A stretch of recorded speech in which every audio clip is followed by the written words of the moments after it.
अरे भौरा व्याकुल रस बिना, भौरा व्याकुल रस बिना की कोयल बिना बसंत, भौरा व्याकुल रस बिना की कोयल बिना बसंत, हम व्याकुल है तुझे बिना कि जानत श्री भगवान।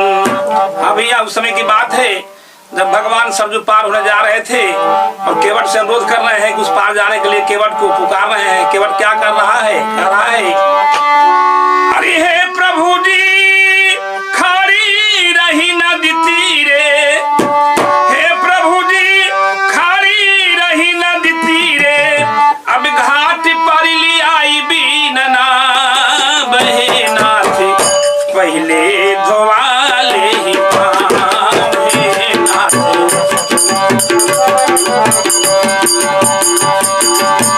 हे प्रभु जी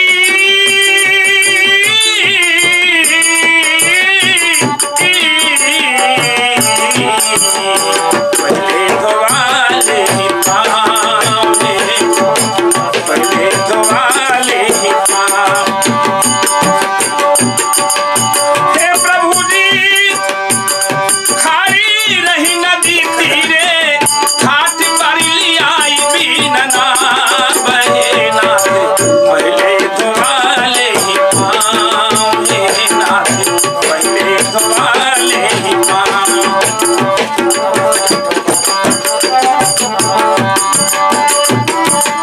और पगी धुरिया में जादू भरल बा, पत्थरा से केहू नारी बनल बा।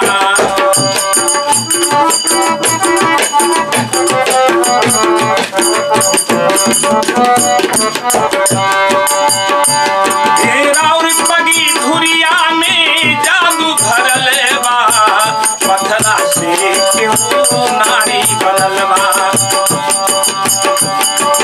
नारी बनी नारी, नारी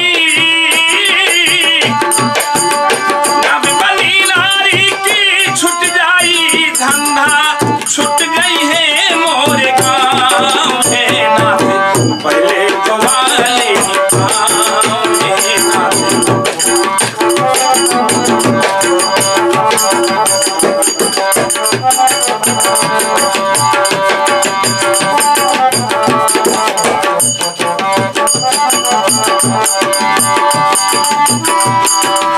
कहता कठौती में लिया पानी, रौराय रतिया के बटबो के मानी। अरे कहता कठौती में लिया पानी, रौराय रतिया के बटबो के मानी। दिल में लगन बा, लगन बा,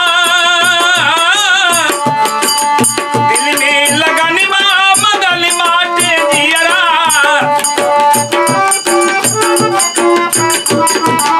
सेवा कर भी बड़े भाव, हे नाथ पहले धोवाले ही पाँव, हे नाथ। हे प्रभु जी खारी रही नदी तीरे, अब घाट पर ली आई बीनना बहे नाथ, पहले धोवाले ही पाँव, हे नाथ।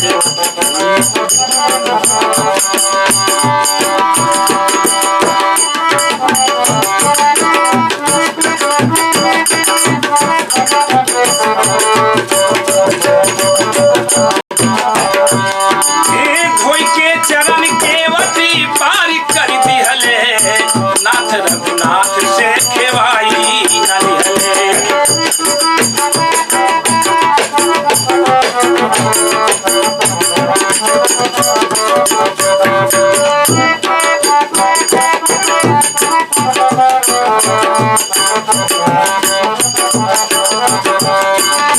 धोई के चरण केवटी पार कर दिहले, नाथ रघुनाथ से खेवाई न लिहले।